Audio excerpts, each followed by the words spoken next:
In this issue of Real Magic, John Lovick tells Rob Zabrecki about the creative path that helped him create his persona, Handsome Jack.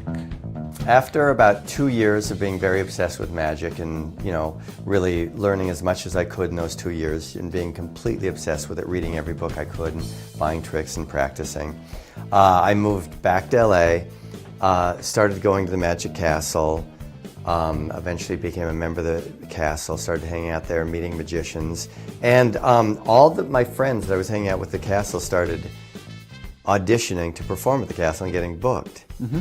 And I thought, I don't want to be the only one of my friends that doesn't perform at the castle, so I put together an act, and after about a year auditioned and started getting booked, and that's basically the story of how Handsome Jack was born. Great. That's exactly what I want to talk about. It's that year, mm-hmm. as you're developing the character. Yeah. How did all these things kind of come together for you, and who those other people were, and what that time frame was like, and even the years, if you can. Well, this would have been approximately 1996, approximately. Yeah.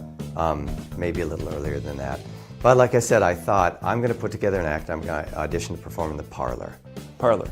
Yes, because I think largely because of my theatrical background and acting in plays, the formality of parlor and stage felt more naturally to me than the sort of intimacy and less formal aspect of most close-up performance. I like being on stage under proscenium, the audience is sitting there, I'm talking, they're listening. Keep them away from me. Keep them away. Not too close. You shut up and you pay attention. That's your job. The barrier. Yeah. That just felt more, and writing, scripts and memorizing them and presenting them like a monologue in a play, that's what I knew. And so that's what, like I said, I was comfortable with. Mm-hmm. So I was putting together an act to audition in the parlor, and I had an idea that I would do all tricks where magical stuff happened, but it was magical stuff I wasn't in control of. Like, things would happen, but it's not what I meant to happen. Mm-hmm. So I had 4 or 5 or 6 tricks like that, thinking that would be fun. And my persona that I was thinking about would be sort of if this is not a contradiction in terms, sort of a waspy Woody Allen, if such a thing is possible. It is possible. I think you've given us that gift. Yes. Sort of a waspy Woody Allen, not exactly a nerd and not exactly a bumbler, but that was the idea for the act. And so I put together 5 or 6 tricks that were all fit that category. And after doing them for a couple of months, I sat and evaluated, okay, what's working well in the act and what is not working so well. And the trick that was getting the best response was a win a date with Mr. Magic trick, where an audience member comes up and gets a chance to win a prize, and the prize is a date with me. Mm-hmm. And the joke is that I've rigged the game so she will automatically win no matter what. And at the end I say, so to win your date, just show us the card, and boom, it's the wrong card. It is somehow magically changed. And so again, a magic thing happened, but it wasn't the magic thing I wanted to happen, and that's how it would end. Like, somehow something magically happened to screw up my master plan. And so that was, for whatever reason, that trick was getting the best response. So I thought, okay, what's getting the worst response? And there was a trick that I just couldn't get a good reaction from. So I cut that trick and said, what trick would work well with the win a date trick? And I put in another trick, and I did it for a while, and those 2 tricks did work well. And I thought, okay, what trick is getting the least reaction?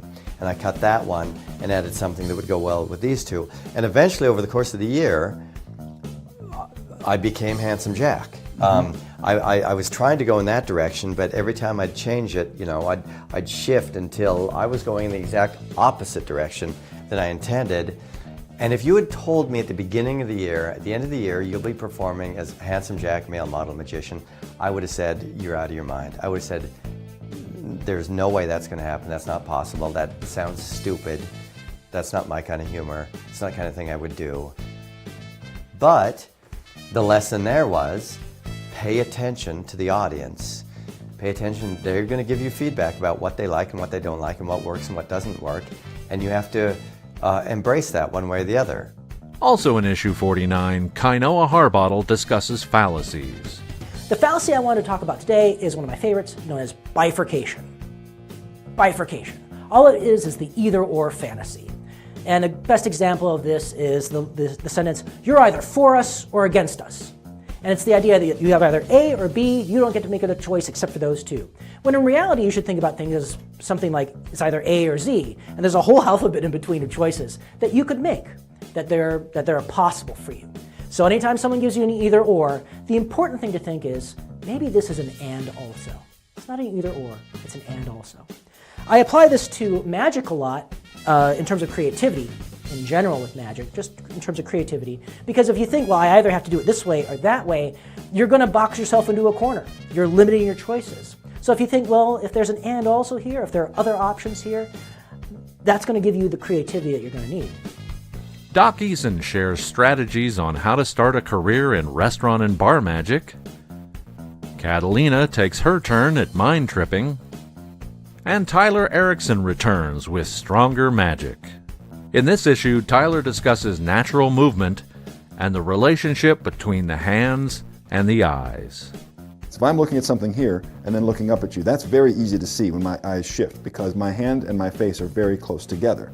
But if this were down and I did the same thing and you were close to me, there's no way you would know that my eyes are changing from one point to another. So what we do is we will use more head movement. If I look up, if I use a little kick to the chin, that peripherally is much more available to you, and so you're much more likely to notice that I've gone from looking at my hand to looking at you, in which case I'm able to take you up to my face and then move you to the next area as the way we like to do things. As always, we've got 3 tricks to teach you. In this issue, they're from Ryan Schlutz, Bill Citino, and Kyle Purnell. All you have to do is you have to shake them. You shake Snackman to play. Okay? And you have to give your own sound effects because it doesn't come with it. It's just a piece of paper. Oh, okay. And the sound effects go waka waka waka waka. So watch Snackman. Don't take your eyes off of it. And he'll go waka waka waka waka waka waka. And you'll actually swear that he's kind of creeping up the card, eating the dots. Waka waka waka until he gets to that snack. And then when he eats the snack, you'll swear that he actually moved right up the card. Go ahead and rub him. Make sure that he doesn't come off. All this and much, much more